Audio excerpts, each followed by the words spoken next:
Bonsoir à toutes et à tous, merci de votre fidélité au live Marc Production. Nous sommes jeudi, les jours se suivent et ne se ressemblent pas en termes de sujets que nous utilisons à bon escient dans les lives. Nous sommes ce soir avec la Chambre de commerce et d'industrie Clermont-Auvergne Métropole, comme nous le faisons tous les 15 jours. Ce soir, focus sur l'agglomération du Pays d'Issoire et l'économie du Pays d'Issoire. Beaucoup d'invités avec nous et je les en remercie.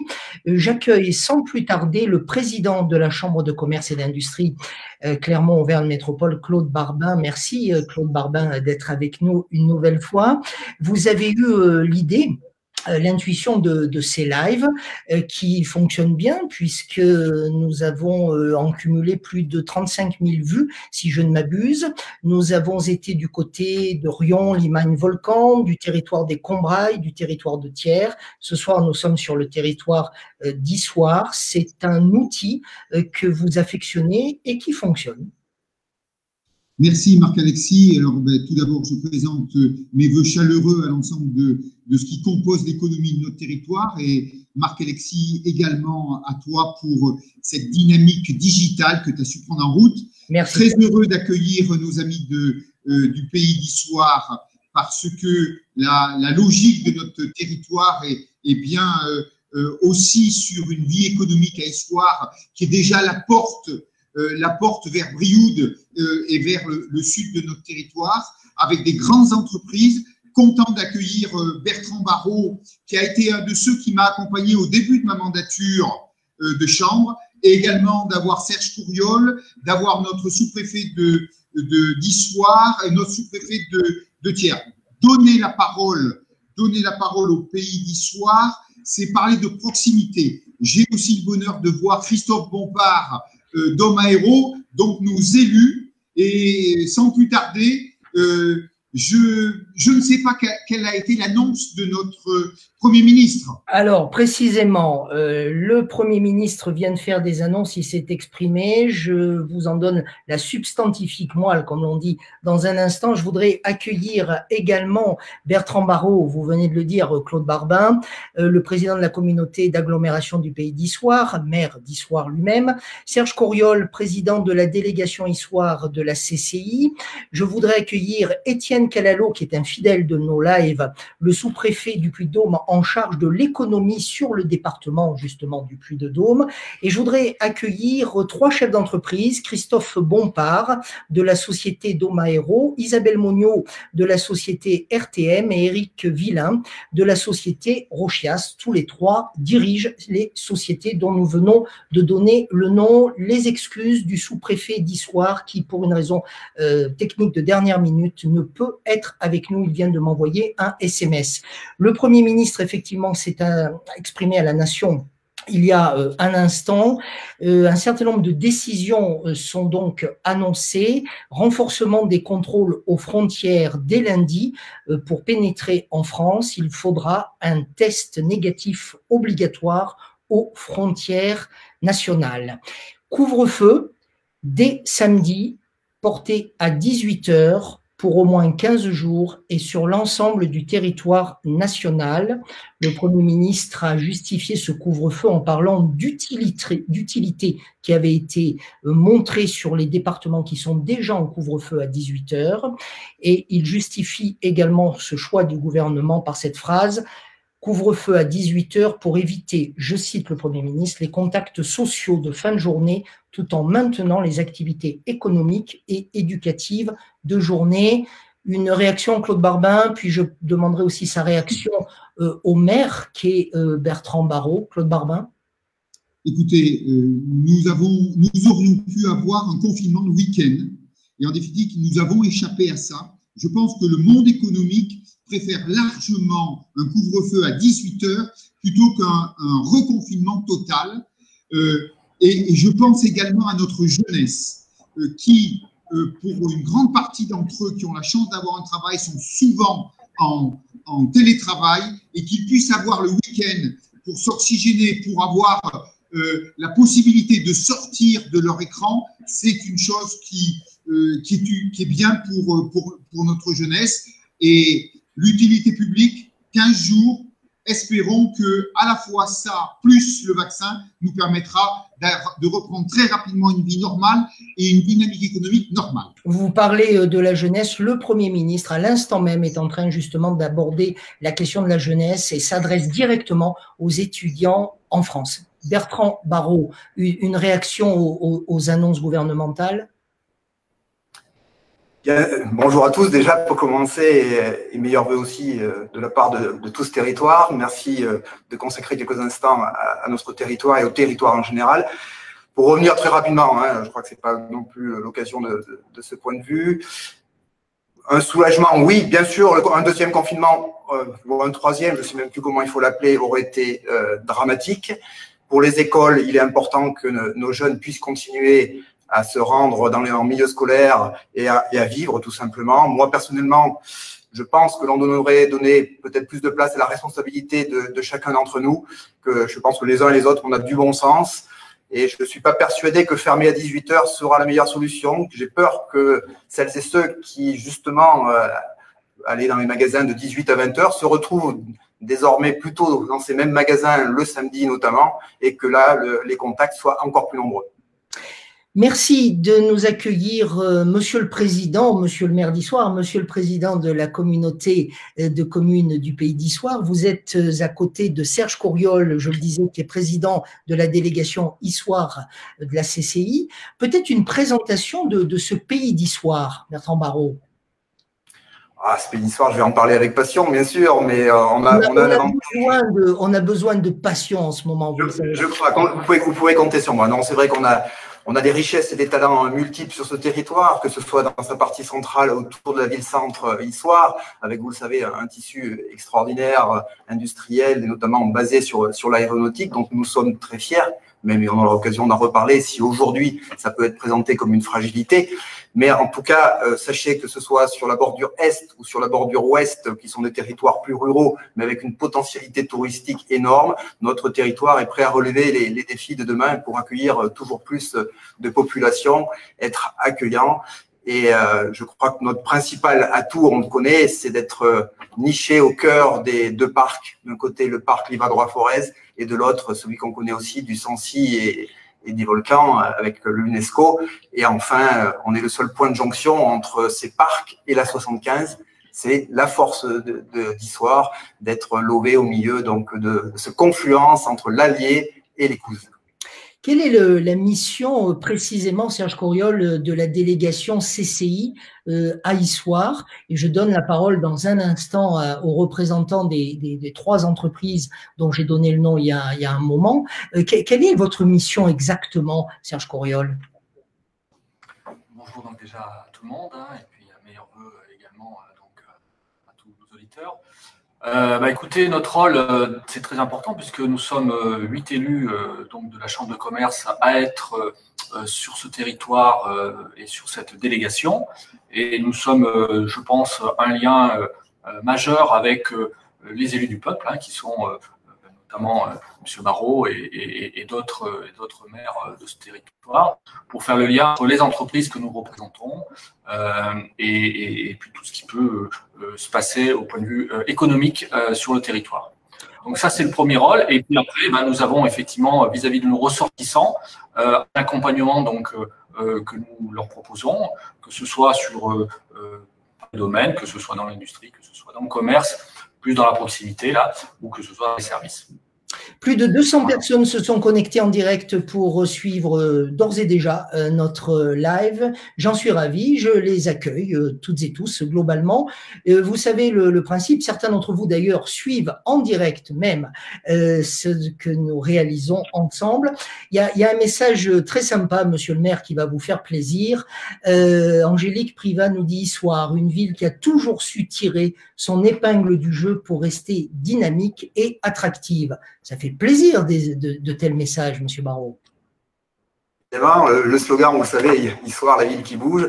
Et alors, c'est vrai qu'on bouge peut-être d'une façon différente d'il y a quelques mois encore avant cette crise, mais en tout cas, sachez qu'on est dans les starting blocks, prêt à repartir et dans d'excellentes conditions. Et je me joins à ce qui vient d'être dit en répétant, que vraiment ce lien avec la CCI, cette notion de proximité qu'on peut avoir sur Issoire, il est vraiment fort et je souhaite qu'il perdure. Ça, c'est un petit message que j'envoie et qui sera compris. Messieurs, vous restez avec nous. Je vais donner la parole à présent aux représentants des 3 entreprises qui nous font l'amitié d'être avec nous ce soir. Voilà, je veux les faire apparaître en même temps, quelque part au même niveau. Merci beaucoup, madame, messieurs, d'être avec nous. J'accueille donc Isabelle Mognaud, directrice de la société RTM, Éric Villain, qui est juste à côté de moi sur l'écran et au-dessus de madame Mognaud, Éric Villain, qui est directeur de la société Rochias, et Christophe Bompard, directeur de la société Domaero. Merci beaucoup, madame, messieurs, d'être avec nous. J'ai un certain nombre de questions à vous poser. La première, elle est plus humaine. En tant que chef d'entreprise, quelle est votre morale aujourd'hui, monsieur Bompard? Donc, je dirais face à l'adversité, je pense qu'il faut savoir réagir de manière constructive. On sait que la situation est compliquée, on essaye de s'adapter, mais il faut quand même essayer de regarder devant et on espère quand même, avec l'arrivée du vaccin, voir un petit peu la fin du tunnel, même si ça reste encore loin. Madame Mognaud. Je rejoins un petit peu Monsieur Bompard. On essaye de tirer un petit peu le positif de tout ce qui nous arrive et puis ça nous aide également à avancer. On a la chance d'avoir des équipes qui sont extraordinaires. On a la chance d'être sur un territoire qui est extraordinaire.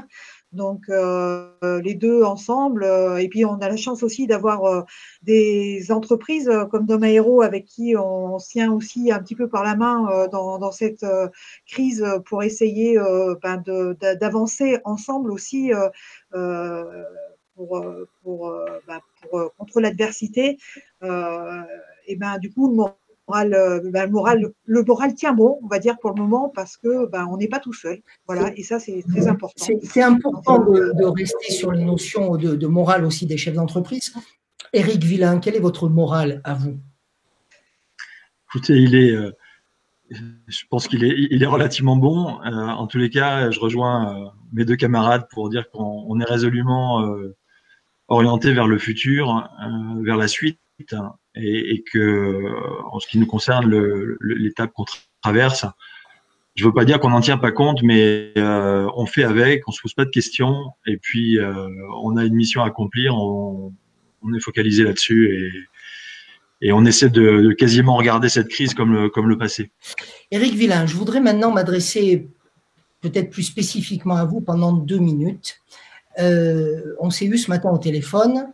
Et vous m'avez dit quelque chose qui, personnellement, m'a touché, parce que je pense qu'il faut que vous le rendiez public ce soir. Je sais que Claude Barbin va être très attentif à votre propos, le sous-préfet qui est également connecté et à qui je donnerai la parole tout à l'heure aussi, Monsieur Barrault, Monsieur Courriol. Vous aviez envie de dire merci aux hommes et aux femmes qui représentent les institutions françaises, les institutions consulaires, pour le soutien que vous avez eu. Oui, alors je vais vous raconter une petite histoire le plus rapidement possible. Elle est très simple. Nous sommes 2 associés donc qui avons repris la société Rocha il y a 1 an. C'est un contexte un peu particulier et on est 2 néo-entrepreneurs. On a fait le choix, après une carrière d'une 30aine d'années dans l'industrie, de se mettre à notre compte et donc de s'orienter vers une reprise. Alors, c'était une bonne idée de démarrer une reprise en novembre 2019. On imaginait assez peu que la première année serait une année comme l'année 2020. Donc, vous appréhendez ce genre d'aventure, arrive ce qui devait arriver. Donc, première étape, on a, comme beaucoup d'entreprises, pris les précautions qui s'imposaient et demandé à bénéficier d'un PGE, ne sachant pas de quoi l'avenir serait fait. PGE qu'on a obtenu très rapidement d'ailleurs, et puis surtout est arrivée la partie plan de relance un petit peu plus tard dans l'année. Donc là, vous découvrez dans un premier temps ce qu'est un plan de relance. Vous essayez de comprendre comment ça marche. Et puis pour des gens comme nous qui arrivions dans la région, parce qu'en plus on n'est pas auvergnat et on n'était pas résident à Issoire il y a encore pas très longtemps. vous prenez contact avec les élus locaux, avec la communauté de communes pour essayer de trouver des alliés et puis trouver votre chemin dans cette aventure. Et c'est exactement ce qu'on a fait, et je peux pas le dire plus simplement. On a déposé un dossier dans le cadre du plan de relance, c'était début octobre. Ce dossier, il a été validé et on a obtenu une réponse positive qui est arrivée mi-novembre. Et vous avez accompagné dans cette recherche, c'est ce que vous m'avez dit ce matin au téléphone.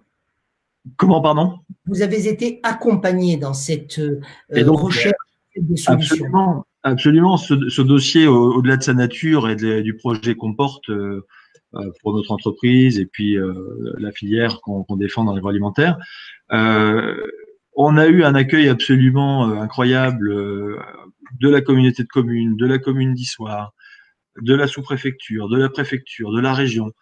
Et ce dossier, il a été poussé, on s'est senti vraiment entouré d'une façon que franchement, j'imaginais pas. J'ai pas d'a priori, mais en tous les cas, c'est la réalité de ce qui s'est passé. Et dans des moments qui sont des moments de fragilité potentielle, de doute, quand vous vous retrouvez dans la situation d'entrepreneur avec un vrai soutien de cette nature, on en arrivait même à se dire, peu importe si le dossier qu'on présente est validé ou pas, l'élan qu'on a ressenti vraiment de gens qui connaissaient le fond du dossier, parce que j'ai rencontré, je pense, beaucoup d'intervenants locaux qui connaissaient vraiment, à chaque fois qu'on discutait, je sentais qu'ils étaient au courant de notre dossier, qu'ils l'avaient préparé, étudié, donc on n'était pas dans simplement une espèce d'intention générale. Dans un véritable accompagnement. Témoignage très important, très fort, que j'ai voulu vous permettre, Monsieur Villain. Je vais laisser la parole à Étienne Calalo. Je l'accueille déjà, je le remercie d'être avec nous, fidèle à tous nos lives. Il est le sous-préfet alors du secteur de Thiers, voisin bien sûr d'Issoire d'une certaine manière, mais il est surtout là dans nos lives en tant que sous-préfet dans le Puy-de-Dôme en charge du plan de relance. Étienne Calalo, je vous ai vu très attentif aux propos de Éric Villain. J'ai envie de vous le dire de manière humaine, hein, vous avez beau être sous-préfet, ça fait du bien d'entendre un truc pareil, non? Oui, bien sûr. Écoutez, peut-être tout d'abord, moi aussi, vous présenter mes meilleurs vœux, donc résilience, confiance collective et succès, en espérant justement sur le témoignage donc, de M. Villain, nous allons aussi susciter d'autres vocations. C'est vrai que ce témoignage me fait plaisir et je pense fait plaisir à nous tous qui constituons l'équipe de France pour accompagner nos entreprises à se développer, parce que nous avons là l'exemple d'une PME qui effectivement ne s'est pas laissé rébuter par la difficulté. On peut encore simplifier le plan de relance, mais qui a donc été jusqu'au bout, à trouver dans le territoire, donc au sein donc, de API, les ressources de la CCI. Et puis moi-même qui étais un peu en rideau, j'ai vu passer ce projet, et en lien avec mon collègue donc, Pascal Badion, qui est absent aujourd'hui, nous avons pu effectivement pousser ce projet pour que les 100 milliards du plan de relance bénéficient pleinement aux entreprises de notre territoire. Je reviens vers vous, Étienne Calalo. Étienne Calalo, vous connaissez l'équipe de cette émission. On distribue la parole. Nous aussi, on est une équipe dans les lives. Et Claude Barbin, vous aussi, vous étiez très attentif au témoignage. Oui, je suis content d'entendre le retour de M. Villain. La société Rochas est bien connue du territoire d'Issoire. Je la connais depuis de très nombreuses années. Jean-Pierre Vamaison était un élu de notre Chambre. Très heureux de savoir que l'intégration de nouveaux entrepreneurs sur notre territoire s'est bien passée. Vous êtes, Monsieur Villain, et nous pouvons, j'ai envie de vous l'exprimer avec la même émotion que vous l'avez vous-même évoqué. Vous êtes sur un territoire de femmes et hommes de bonne volonté. Ce territoire du Puy-de-Dôme, voire de l'Auvergne, a cette volonté de bien accueillir. Nous sommes des gens de cœur, nous sommes des gens sérieux, et ce que je peux également dire, c'est que la pandémie que nous vivons, l'État fait un effort extraordinaire, et nous savons sur ce territoire le multiplier pour faire en sorte que vous puissiez aujourd'hui et dans les années qui vont venir prendre et continuer à exister sur ce territoire et vous développer. Et c'est une grande fierté de vous accueillir et de faire en sorte que vous puissiez vous développer. Et en plus, c'est quelque chose de très fort, c'est que quand on va passer au large d'Issoire sur l'autoroute, à un moment donné, il y aura une odeur très particulière qui viendra de chez vous. Merci beaucoup, en tout cas, Éric Villain, d'avoir été avec nous. On va faire circuler, bien évidemment, la parole. L'entreprise Rochias, qui travaille sur l'énergie électrique et hydraulique, hein, c'est ça? Ah, pardon, attendez, il y a un problème de… Voilà. On est une entreprise qui transforme donc des condiments pour produire des ingrédients non déshydratés pour l'industrie agroalimentaire. Et donc, évidemment, on est relativement gros consommateur d'énergie puisqu'on utilise du gaz, de l'électricité. Et on est vraiment dans un moment qui est historique où la notion de développement durable qui est restée pour beaucoup d'entreprises quelque chose d'un petit peu théorique jusqu'à présent, ou peut-être même aussi pour les consommateurs. Nous, en tous les cas, on perçoit que dans notre modèle, la notion de développement durable, elle est cruciale parce qu'on parle tous les jours avec nos clients d'agroécologie, de transformation des pratiques agricoles, de naturalité. Et donc, le mix énergétique, il est vraiment la première chose sur laquelle on doit travailler. On est en train de travailler sur un très gros projet qui va nous permettre de drastiquement réduire nos consommations de gaz. Et sur l'électricité, on a fait le choix tout de suite en arrivant d'opter pour une énergie dite à origine maîtrisée, et donc l'énergie électrique qu'on utilise aujourd'hui est 100% d'origine hydraulique, en effet. Merci beaucoup, Éric Villain. Vous restez avec nous sans aucune difficulté. Je vais accueillir Isabelle Moniaud à nouveau et Christophe Bompard, voilà, que je retrouve dans ma régie.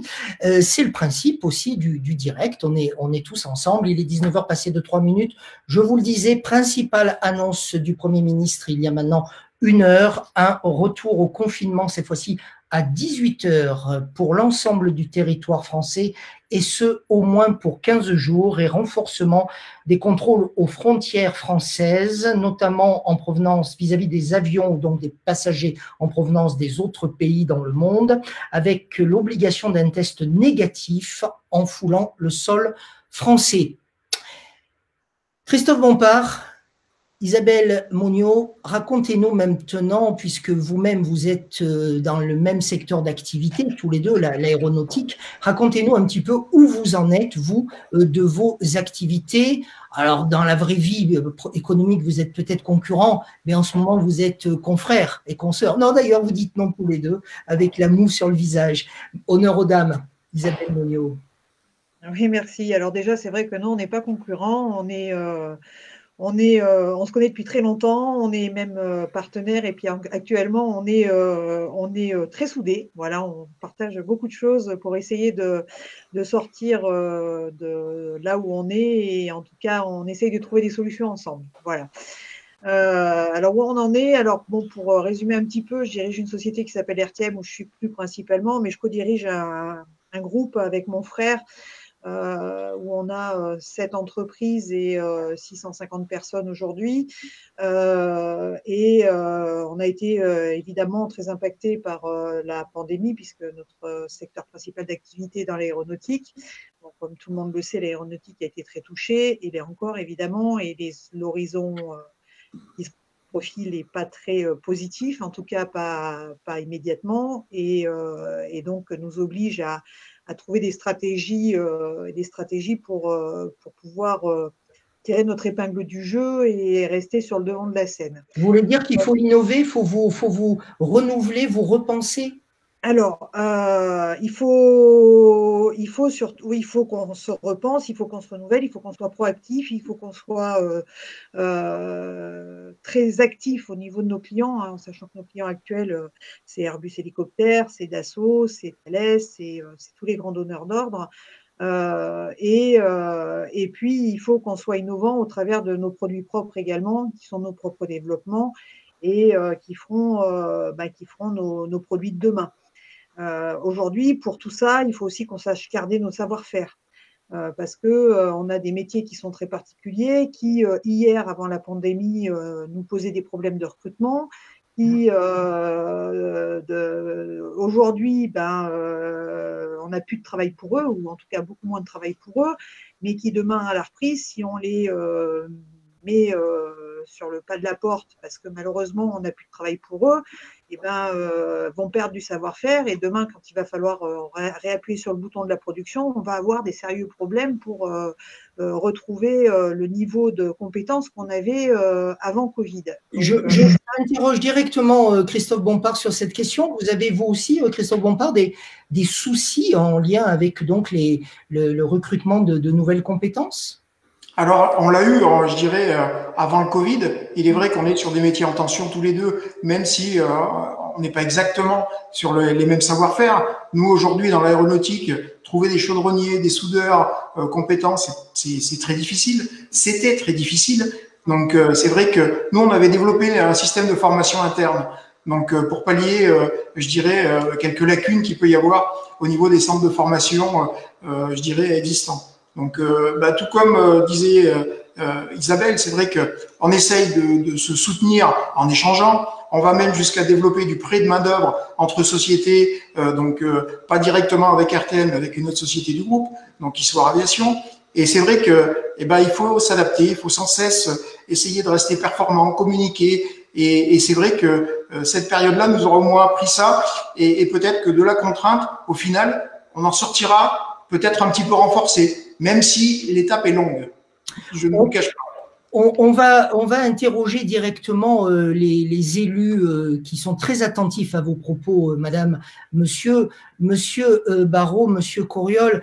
Qu'est-ce que cette, j'allais dire étape de vie, mais à l'échelle de l'histoire, on espère tous que ce ne sera qu'une étape de vie et de nos histoires personnelles ou nationales. Qu'est-ce que ce que nous venons de vivre en 2020 et qui semble se poursuivre là pour l'instant, vous aura appris, Bertrand Barraud? Mais déjà, je crois que ça a été évoqué par nombre d'entre vous, c'est cet esprit collectif. On se serre les coudes, ça c'est évident dans le domaine aéronautique. Le sous-préfet qui nous regarde dans la régie virtuelle, c'est ce que je vais dire. À chaque émission, il dit nous avons une équipe, l'équipe de France au service de la relance. Oui, c'est à peu près ça, sauf qu'on a ce savoir-faire local. C'est vrai que par rapport à une grande métropole, même peut-être la métropole clermontoise, on se connaît tous. Ici, on peut tous s'appeler par notre prénom. Vous avez dans une entreprise un souci parce qu'on doit faire venir un employé, il faut trouver un emploi pour son épouse, il faut trouver un club pour son fils, une école pour sa fille. On sait faire tout ça parce qu'on se connaît, on vit ensemble au jour le jour, ce qui n'est peut-être pas le cas dans une grande métropole. Donc je crois que c'est là où on est peut-être plus agile qu'ailleurs dans les petites villes de 15 000 habitants. Et c'est ce savoir-faire que l'on essaie en tout cas de promouvoir et qui attire. C'est vrai que je vous le confirme. La bonne surprise, c'est qu'on reste attractif sur un territoire tel que celui d'Issoire. Les contacts sont nombreux. Un jour, c'est un industriel qui souhaite s'implanter, un restaurateur. On essaie aussi de développer des formations pour être le plus agile possible. Tout à l'heure, on en parlait par exemple de chaudronnier. C'est un BTS chaudronnier qu'on a mis en place il y a maintenant quelques mois. Vous savez aussi qu'on a une entreprise magnifique qui s'appelle BrainCube, qui elle est en plein développement parce qu'elle est plutôt sur le numérique, donc un secteur qui va mieux en ce moment. Et donc, avec cette entreprise, on met en place donc un Master 2 qui s'appelle l'Industrie 4.0. L'Université de Clermont-Ferrand a fait pour la première fois le choix de venir dans une autre ville du Puy-de-Dôme, celle d'Issoire. Et donc, vous voyez qu'on essaie de trouver les bonnes solutions. Je crois qu'on parle aussi. Des mots positifs, Serge Coriol, vous corroborez bien évidemment ce que vient de dire votre collègue Barraud, au sens de cette attractivité sur ce territoire des pays d'Issoire, parce qu'il y a une agilité.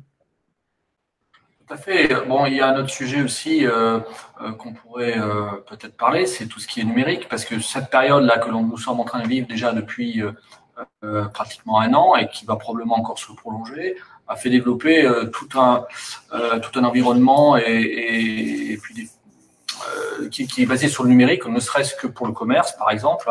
On en parlera peut-être tout à l'heure avec des sites que nous avons développés avec la Chambre de commerce, et que nous proposons en tant que Chambre de commerce. Et puis aussi, comme aujourd'hui nous sommes en train de le faire, les visioconférences qui sont devenues maintenant une pratique très courante et utilisée de chacun. Voilà, quand vous posez la question de savoir ce qui a changé depuis 6 mois, je crois que le numérique, on a pris 4 ou 5 ans de plus Et on s'aperçoit effectivement que le numérique, c'est vraiment un atout, même en termes de médias, pour transmettre l'information. Un message peut-être pour Madame Monod, qui va nous faire plaisir. Je ne sais pas si elle le suit sur Facebook. Je vais le rendre public. Très belles entreprises ce soir, Rochia et ses amis, ses alliés. La famille Monod qui a tant fait pour l'aéronautique, l'APM, fabuleux, petit avion carbone, Rex Composite, Dôme aérospatiale et militaire, bravo à vous trois et vos équipes, bon vent 2020-2021. Voici un message très sympa, signé Jean-Luc Blanc. Le temps passe très vite. On en est où aujourd'hui sur le territoire du Puy-de-Dôme et sur la question donc, du plan de relance? Oui, sur le plan de relance, dire que par rapport au plan d'urgence, tout à l'heure les mesures ont été citées, l'activité partielle qui est bien connue, les mesures du plan de relance le sont un peu moins, et c'est la raison pour laquelle nous faisons aussi ces lives et nous proposons à d'autres territoires, et donc là je fais la proposition au Pays d'Issoire, qui est un territoire très attractif, qui a un club de développement économique qui fait beaucoup de choses. Nous sommes vraiment disposés à venir à la rencontre donc, des entreprises pour continuer à expliquer les différents dispositifs. A priori, ce plan peut paraître très complexe et très difficile, mais encore une fois, nous avons l'exemple de Rochiès qui a su donc déposer un appel à projet. Il y a des appels à projet au plan national pour l'aéronautique, et nous voulons vraiment inciter les deux entreprises qui représentent ce secteur qui souffrent à aller déposer donc des dossiers dans le cadre de cet appel à projet. Et puis, il y a d'autres appels à projet, tel celui qui a été présenté par l'entreprise Rochiès, là où nous sommes sur un dispositif de subvention qui peut aller jusqu'à 80% du montant de la subvention, où ce sont des investissements dans les territoires, des projets de modernisation. Et là encore, peut-être plus que pour les appels à projets nationaux, là nous avons vraiment la main puisque nous sommes instructeurs. Nous pouvons émettre un avis en nous appuyant sur le président Barrault, mais aussi le président Courriol, et puis la CCI, toutes les personnes qui connaissent intimement ces entreprises pour nous donner leur avis et faire en sorte que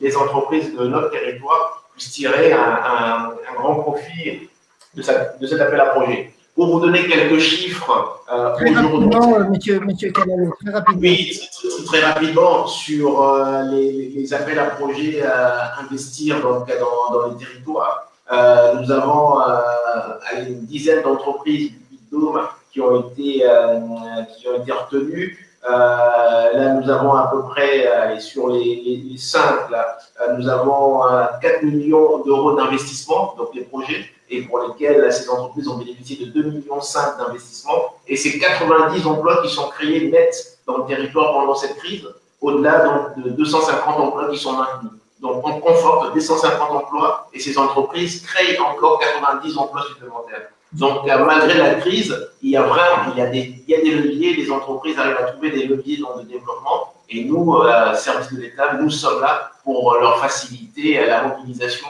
de toutes ces ressources. C'est fantastique aussi d'avoir ce type de propos de votre part, M. Canalo, puisque d'émission en émission, vous nous annoncez des nouvelles de plus en plus positives. Donc, ça veut dire aussi vraiment que ce plan de relance joue son rôle. Je voudrais m'adresser à M. Bompard et Mme pardonnez-moi, Madame Monod, qui tout à l'heure parlait de formation et de difficultés au niveau des compétences. On a un message qui nous arrive de Mélanie Fialip qui nous dit « Je suis directrice de l'organisme de formation Avenir Formation. Nous portons une formation financée par la région de découverte des métiers de l'industrie qui doit démarrer cette semaine. Nous prendrons attache auprès de vous pour affiner les besoins du territoire dans le cadre d'innover pour l'emploi. » Voilà qui est très concret. C'est la fin de notre direct.